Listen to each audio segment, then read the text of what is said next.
बिस्मिल्लाहिर्रहमानिर्रहीम। जी स्टूडेंट्स, हमने 1.3 को सॉल्व करना है। इससे पहले कि 1.3 को सॉल्व करें, क्लास 9 की मैथमेटिक्स हम पढ़ रहे हैं। कुछ टर्म्स हम लोगों ने पढ़नी है। रेडिकल साइन क्या होता है, रेडिकेंड क्या होते हैं, इंडेक्स क्या होते हैं, और ये एक्सपोनेंट फॉर्म क्या होती है। कुछ लॉज वगैरह भी बुक के अंदर गिवन है, हमने उन लॉज को भी कवर करना है। उसके बाद जाके हम सॉल्व करेंगे एक्सरसाइज 1.3। ठीक है। मैं यहाँ पर पेंट को खोल लेता हूँ। ठीक है। अच्छा, सबसे पहले रेडिकल साइन क्या होते हैं। ठीक है। फर्ज करें कि मैं इक्वेशन को सॉल्व कर रहा हूँ। सॉल्व करते करते मैं निकाल रहा हूँ एक्स की वैल्यू। तो आंसर आ गया एक्स स्क्वायर इक्वल टू 4। ठीक है। अच्छा, मुझे एक्स चाहिए, एक्स का स्क्वायर नहीं चाहिए। तो मैं दोनों तरफ क्या लगा लूंगा, स्क्वायर रूट लगा लूंगा। ठीक है। तो क्या बन जाएगा, यानी कि स्क्वायर से रूट कैंसिल, तो एक्स का आंसर क्या आ जाएगा, स्क्वायर रूट ऑफ 4, जो कि बाद में सॉल्व होकर 2 आता है। ठीक है। या फर्ज करें कि एक्स क्यूब का आंसर आ गया 4। ठीक है। तो जब मुझे एक्स चाहिए होगा तो मुझे क्या अप्लाई करूंगा, क्यूब रूट। अब बजाय स्क्वायर रूट के I will apply cube root. ठीक है। तो यहाँ पे क्या आ जाएगा, 4 का क्यूब रूट आ जाएगा। यानी कि जिस तरह होता है स्क्वायर रूट, इतना सेम में क्यूब रूट भी होता है, फोर रूट भी होता है। उसके अलावा और भी बहुत तरह के रेडिकल साइन होते हैं। तो मेरे पास कहीं भी ये रेडिकल साइन मौजूद है, इसके अंदर कोई भी नंबर लिखा हुआ 23, तो यहाँ पर कोई ना कोई इंडेक्स भी लाजमी होगा। अगर यहाँ पे इंडेक्स गिवन ना हो तो बाय डिफॉल्ट क्या है कि ये स्क्वायर रूट है। ठीक है। तो आमतौर पे क्या होता है कि रेडिकल साइन में यहाँ पे कोई भी नंबर नहीं लिखा हुआ हो तो वो कौन लिखा हुआ होता है, 2 लिखा होता है, नस्टूड है। ठीक है। 2 के अलावा कोई और नंबर हो तो वो लाजमी लिखा हुआ होगा। ये क्यूब रूट बन गया या 4 रूट बन गया। ठीक है। तो अभी मैं देख रहा हूँ तो यहाँ पर क्या है कि ये मेरे पास क्या है, रेडिकल साइन है। This is radical sign. ठीक है। रेडिकल साइन के जो अंदर की वैल्यू होती है इसे हम क्या बोलते हैं, रेडिकंड बोलते हैं। यानी कि ये मेरे पास क्या है, रेडिकंड। और हर रेडिकल साइन का कोई ना कोई इंडेक्स लाजमी होता है, तो इंडेक्स यहाँ पे लिखा होता है। ठीक है। अगर इंडेक्स लिखा हुआ नहीं है तो इसका मतलब क्या है कि वो स्क्वायर रूट है। ठीक है। अब यहाँ पे क्या लिखा हुआ है, रेडिकल साइन में रेडिकल 23 है और इंडेक्स 4 है। तो मुझे कभी भी रेडिकल साइन को रिमूव करके इसको लाना हो पावर की फॉर्म के अंदर, तो I will write 23 as a base, और जो भी इंडेक्स होगा उसको इन्वर्स करके हम पावर में लिख देंगे। तो ये मेरे पास यही रेडिकल साइन जो था वो कन्वर्ट हो गया एक्सपोनेंट फॉर्म के अंदर। तो अक्सर औकात क्या होगा कि हमें रेडिकल साइन को कन्वर्ट करना होगा एक्सपोनेंट फॉर्म के अंदर। अब जैसे अगर लिखा हुआ है ए बी का स्क्वायर और यहाँ पे क्या लिखा हुआ क्यू। ठीक है। तो जो कुछ भी रेडिकल साइन के अंदर है वो मेरा क्या बन जाएगा, रेडिकंड। तो रेडिकंड क्या है, ए बी पे होल पे स्क्वायर। ठीक है। अब जब मैं रेडिकल साइन को हटाऊंगा तो पूरे रेडिकंड पर जो इंडेक्स था वो पावर बन के आ जाएगा इनवर्स के फॉर्म में। तो ये रेडिकंड था, रेडिकंड के ऊपर पावर क्या आ जाएगी, 1/3। यानी कि अगर इंडेक्स 3 था तो 1/3 आ जाएगा, 4 था तो 1/4 आ जाएगा, इंडेक्स 2 होगा तो 1/2 आ जाएगा। मजीद सॉल्व करेंगे तो क्या बन जाएगा, अंदर ये हो गया बल्कि ये ए बी, अब पावर 2 × 1/3, 2/3 बन गया। हम चाहें तो दोनों को अलग अलग 2/3 भी दे सकते हैं, दोनों को अलग अलग 2/3 दे दिया तो ये मेरे पास और ज्यादा सॉल्व हो गया। तो ये भी हम लोगों ने आगे बढ़ना कि किसी भी नंबर के ऊपर पावर हो, उसके ऊपर एक और पावर हो, तो वो दोनों पावर आपस में मल्टीप्लाई हो जाती है। ठीक है। तो हम लोग क्या पढ़ रहे हैं, कहीं भी अगर कोई भी रेडिकल साइन मौजूद है तो जो कुछ भी रेडिकल साइन के अंदर लिखा हुआ है तो वो कहलाएगा मेरे पास रेडिकंड। ठीक है। और मुझे रेडिकल साइन को रिमूव करके से कन्वर्ट करना हो पावर की फॉर्म के अंदर, तो हम क्या लिखेंगे, रेडिकंड को लिखेंगे, साइन हट जाएगा और जो भी इंडेक्स था वो इनवर्स के अंदर रेडिकंड की पावर बन जाएगा। अगर यहाँ पे कुछ भी नहीं लिखा हुआ तो यहाँ पे कौन लिखा हुआ होगा, 2 लिखा होगा, तो बन जाएगा 16 की पावर 1/2। ठीक है। जो कि मजीद सॉल्व हो गया, हमारा आंसर कुछ दे रहा है, यानी कि 16 जो है ना वो 4 का स्क्वायर था, तो 4 का स्क्वायर इंटू 1/2। तो 2 से 1/2 कट गया तो सिंपली क्या बच गया, 4 बच गया। अब हम आते हैं बुक के सवालों की तरफ।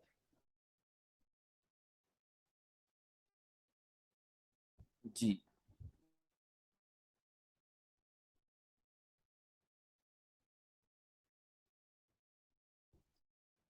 एक एग्जाम्पल है, ये बुक के सवाल थे। ठीक है। क्वेश्चन नंबर 1, इन तमाम सवालों के अंदर बेस और एक्सपोनेंट को आइडेंटिफाई करना है। ठीक है। बहुत ही आसान सवाल था। 3 यहाँ पर बेस है, 4 यहाँ पे क्या है, एक्सपोनेंट है। एक्सपोनेंट बोलूं या पावर बोलूं, दोनों सेम वर्ड है, यानी कि एक्सपोनेंट और पावर दो बोथ आर सेम वर्ड, ठीक है। यहाँ पे 1/2 बेस है और 3 क्या है, उसकी पावर है, एक्सपोनेंट है। यहाँ -30 बेस है और 20 क्या है, एक्सपोनेंट है। अच्छा, अब यहाँ पे मुझे क्या करना है, पहचानना है रेडिकेंड को और इंडेक्स को, ठीक है। 5 यहाँ पे रेडिकेंड है, 3 यहाँ पे इंडेक्स है। जो कुछ भी साइन के अंदर लिखा हुआ है, यहाँ पे x/y क्या रेडिकेंड है और 4 क्या इंडेक्स है। और यहाँ पे x² इंटू वाई जी रेडिकेंड है और 5 क्या है, इंडेक्स है। अब आगे बढ़ते हैं। अब मुझे इन तमाम सवालों को ट्रांसफॉर्म करना है एक्सपोनेंशियल फॉर्म के अंदर। इसको हम सॉल्व कर लेते हैं। √3/4, 3 का पार्ट 1, √3/4, ठीक है। तो हम रेडिकेट के अंदर की वैल्यू को लिखेंगे, रेडिकल साइन को हटा देंगे और जो भी पावर थी वो इनवर्स में, यहाँ जो भी इंडेक्स था वो इनवर्स में पावर बन जाएगा। इंडेक्स कुछ भी नहीं था तो कौन था, बाय डिफॉल्ट 2 था, तो ये बन गया 3/4 की पावर 1/2। मजीद भी सॉल्व हो सकता है। 3 की पावर 1/2 को अलग कर दिया और 4 की पावर 1/2 को अलग कर दिया, ठीक है। तो 3 की पावर 1/2 तो वैसे ही रहेगा, 3 की पावर 1/2 तो वैसे ही रहा। 4 था, 4 को मैंने कन्वर्ट किया 2 के स्क्वायर के अंदर, और 2 के स्क्वायर की पावर 1/2, तो ये 2 से 1/2 कट गया, तो ये बन गया 3 की पावर 1/2/2, ये मेरे पास आंसर आ गया। यानी कि आंसर मजीद सिंप्लीफाइड फॉर्म के अंदर आ गया, वरना तो ये भी हमारा आंसर है। जो स्टेप 1 था ये भी हमारा था, नहीं मैंने कि अपना काम तो मैंने पूरा कर लिया, मैंने रेडिकल साइन को रिमूव करके इसको एक्सपोनेंट फॉर्म में कन्वर्ट कर दिया। आगे बढ़ते हैं, पार्ट 2। x/y की पावर 5 स्क्वायर रूट के अंदर,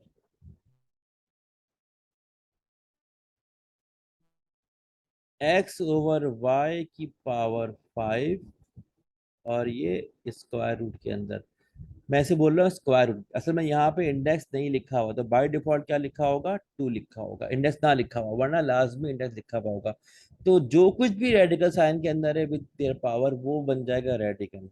तो रेडिकन क्या था, x/y की पावर 5, और रेडिकन के ऊपर आ जाएगी पावर, यानी कि इंडेक्स पावर बन जाएगा लेकिन इनवर्स होके, तो ये 1/2 बन जाएगा। तो क्या बन जाएगा, x/y की पावर 5 इंटू 1/2 क्या बन जाएगा, 5/2। तो ये भी हमारा आंसर है, हम चाहें तो दोनों को अलग अलग भी कर सकते हैं। आगे बढ़ते हैं। x/y की पावर -5 और यहाँ पे इंडेक्स 3 है। तो सेम क्वेश्चन है। अब क्वेश्चन नंबर 3 जो है ना, वही 2 को मैं 3 कर देता हूँ, ये 3 बन गया, ठीक है। x/y की पावर -5 और यहाँ पे इंडेक्स बजाय 2 के कितना है, 3 है, ठीक है।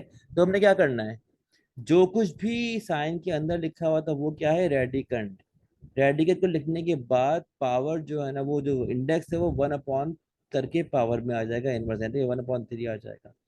तो क्या बन जाएगा, x/y की पावर -5/3, ये मेरे पास आ जाएगा आंसर, ये मेरे पास कन्वर्ट हो गया है एक्सपोनेंट फॉर्म के अंदर। अच्छा, इसे मैं ऐसे भी कर सकता हूँ, मैंने अलग कर दिया, x की पावर -5/3 अलग और y की पावर -5/3 अलग, ठीक है। अच्छा, अगर मैं किसी भी नंबर की जगह चेंज करूंगा, ऊपर से नीचे या नीचे से ऊपर, तो उसकी पावर का साइन चेंज हो जाता है। तो जब मैं y को ऊपर लेकर आऊंगा, बन जाएगा +5/3, और जब मैं x को नीचे लेके जाऊंगा तो वहां जाके बन जाएगा +5/3। तो अब ये बन जाएगा x और y बन जाएगा y/x, और होल पे मैं अप्लाई कर दूंगा पावर कितनी, 5/3, वापस यानी कि इसको ज्वाइन कर दिया। तो ये हमारे पास ज्यादा बेहतर सिंप्लीफाइड फॉर्म आ गई। आगे बढ़ते हैं। y की पावर 7 और यहाँ पे रेडिकल साइन पे इंडेक्स 3 है। चौथा सवाल, y की पावर 7 और मेरे पास इंडेक्स में क्या है, 3 है। तो क्या बन जाएगा, की पावर 7 तो मेरा क्या था, रेडिकंड था। अब रेडिकंड के ऊपर जो इंडेक्स है, ठीक है, वो इनवर्स करके पावर में आ जाएगा, तो 3 की जगह 1/3 आ जाएगा। तो ये बन जाएगा y/z होल पावर 7/3। तो यही मेरे पास सिंप्लीफाइड फॉर्म। और आगे बढ़ते हैं। 27 और यहाँ पे इंडेक्स 9, 27 और इंडेक्स 9, 9। तो ये क्या बन जाएगा 27, और यहाँ पे पावर क्या आ जाएगी 1/9। ये मजीद सॉल्व हो सकता है, 27 थ्री की पावर थ्री के बराबर होता है। तो मैंने 27 को थ्री की पावर थ्री में कन्वर्ट किया, यहाँ पे क्या लिखा हुआ था 1/9। Three one the three, three three the nine, तो क्या बन गया थ्री की पावर 1/3। ये ज्यादा बेहतर सिंप्लीफाइड फॉर्म आ गई। जी, आगे बढ़ते हैं। -64 का स्क्वायर और थ्री, छठा सवाल।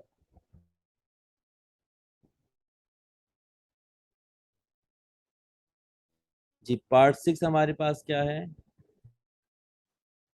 -64 का स्क्वायर, और यहाँ पे इंडेक्स कितना है थ्री।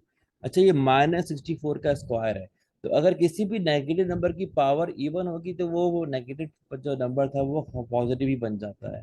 तो पहले हम इसको अंदर ही सॉल्व कर लेंगे, तो ये क्या बन जाएगा, रेडिकल साइन में 64 का स्क्वायर बन जाएगा, यानी कि नेगेटिव का स्क्वायर खत्म हो गया और यहाँ पे इंडेक्स थ्री था।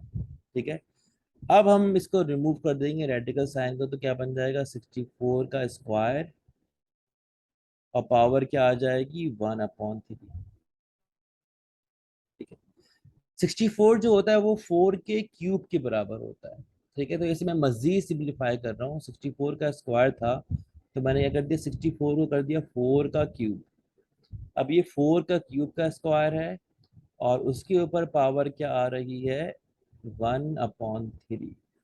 ठीक है, तो ये थ्री टू और 1/3 सब हो रहे मल्टीप्लाई, तो 3 to the 6, और 6/3 क्या बन जाएगा 2 बन जाएगा, ऐसे ना, यानी कि थ्री टू और 1/3। तो ये सिंपली क्या बन जाएगा 4 का स्क्वायर बन जाएगा, तो मेरे पास आंसर क्या आ जाएगा 4 का स्क्वायर, जिसको मैं 16 भी लिख सकता हूँ। तो ये मेरे पास आंसर की फाइनल फॉर्म आ गई। ठीक है, अच्छा मैं आंसर्स को जरा चेक भी करता चाहूँ।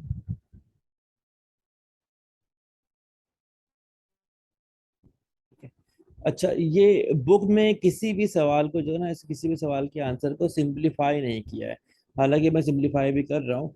तो वैसे इस तरह के सवाल जो है ना पेपर में नहीं आएंगे। यहाँ पे खाली ये लिखा हुआ है कि just convert into the exponent form and that's all. ठीक है, तो अगर हम सिंपलीफाई करें तो ज़्यादा अच्छी बात है कि मजीद उसको आंसर को बेहतर फॉर्म में ला रहे हैं।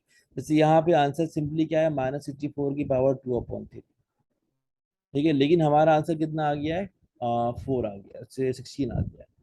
अच्छा, अब मैं अगले पार्ट के अंदर भी खाली इन्हें कन्वर्ट कर देता हूँ एक्सपोनेंट फॉर्म के अंदर। ठीक है, अब जैसे फिर तो मेरे ख्याल में हर सवाल का आंसर एक ही स्टेप रहेगा। 1/2 की पावर m था, तो 1/2 की पावर n/3 आ जाएगा। ये एक्स वाई की पावर 3/5 बन जाएगा, और ये अच्छा यहाँ पे दो दो रूट है ना। ठीक है, 9 को सॉल्व करते हैं।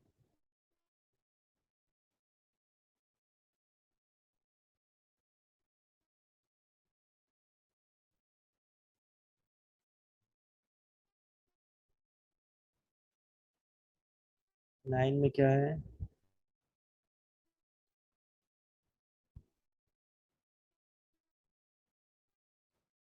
हाँ भाई 4/3, और ये क्यूब रूट है या स्क्वायर रूट है, तो यहाँ 4/3 है, और यहाँ पर, तो पहले मैं ये वाला रेडिकल साइन सॉल्व करूंगा। ठीक है, तो आंसर क्या आ जाएगा, ये वाला अभी मौजूद है क्यूब रूट। ठीक है, इसका आंसर कितना आ जाएगा 4/3 की पावर 1/2।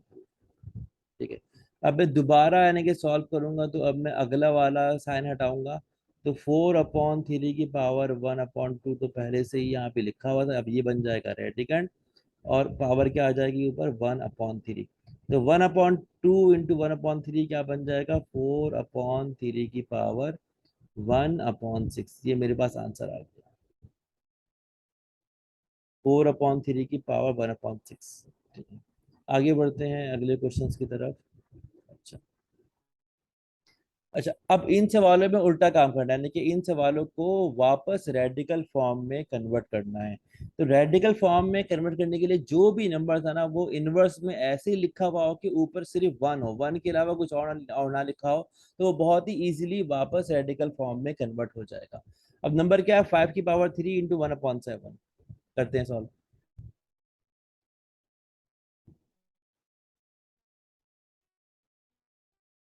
जी, पहला पार्ट क्या हमारे पास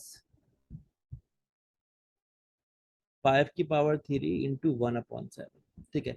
तो जब मेरे पास से पावर जो है ना किस फॉर्म में हो, यानी कि 1/any नंबर की फॉर्म में हो, तो जो नीचे वाला नंबर था वो बन जाएगा इंडेक्स, और जो कुछ भी अंदर था वो बन जाएगा रेडिकेंट।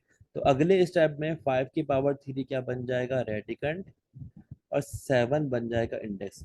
ये 1 का आंसर आ गया। टू करते हैं सॉल्व। AB-2 1/3।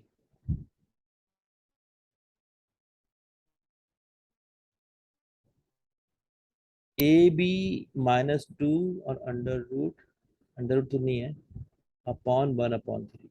तो जहां पर ऑलरेडी इस फॉर्म के अंदर मौजूद है, तो 1 के नीचे जो कुछ भी लिखा हुआ था, ठीक है, वो बन जाएगा इंडेक्स, और जो कुछ भी यहाँ पे लिखा हुआ था वो बन जाएगा रेडिकल। हमने बनाया रेडिकल साइन, और ये ए बी में हमने होल -2 है ना, AB-2, और यहाँ पे क्या आ गया, 3 आ गया। सवाल देख लो जरा।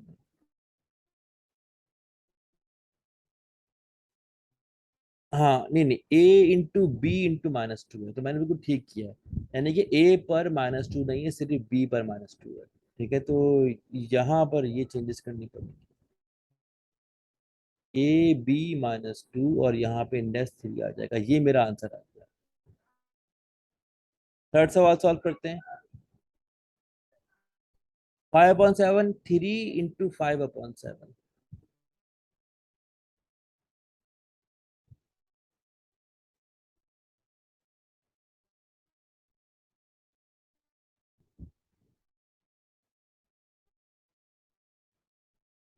ये सवाल है।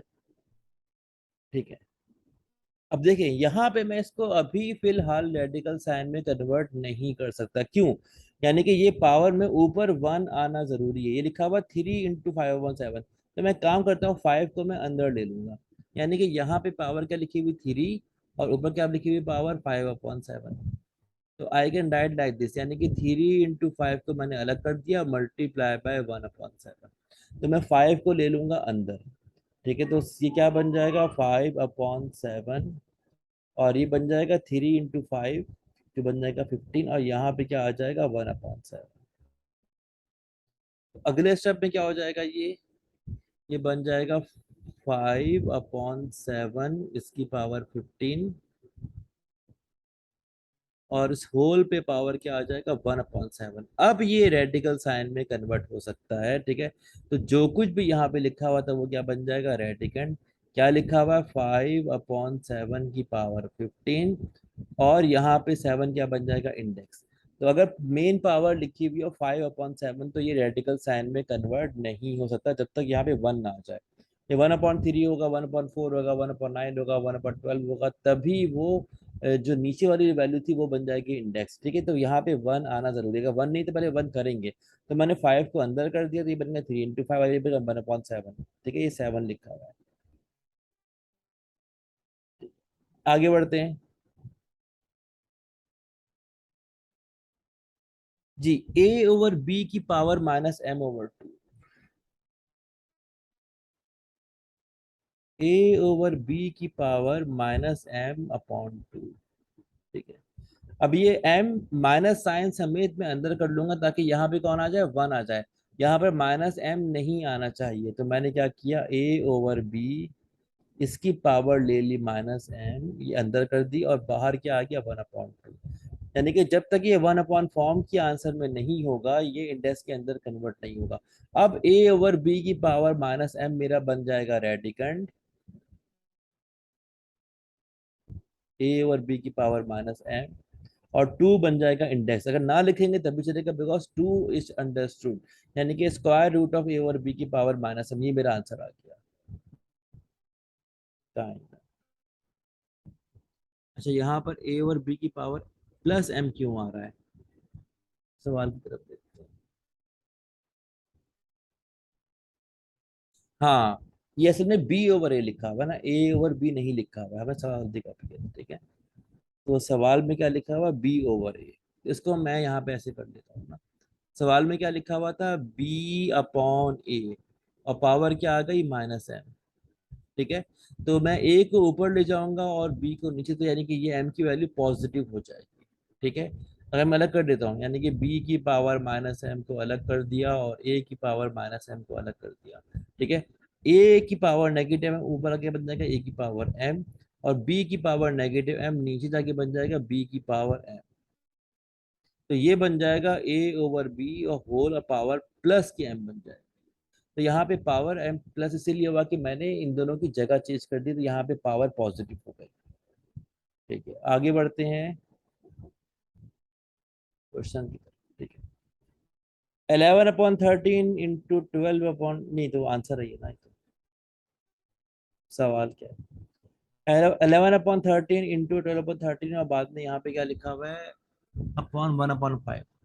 तो मैं यहीं पे लिख दूँ, यानी कि यहाँ पे जो कुछ भी था वो बन गया रेडिकेंड कौन, 11/13 और 12/13, स्ट्रेट फॉरवर्ड क्वेश्चन है, ठीक है।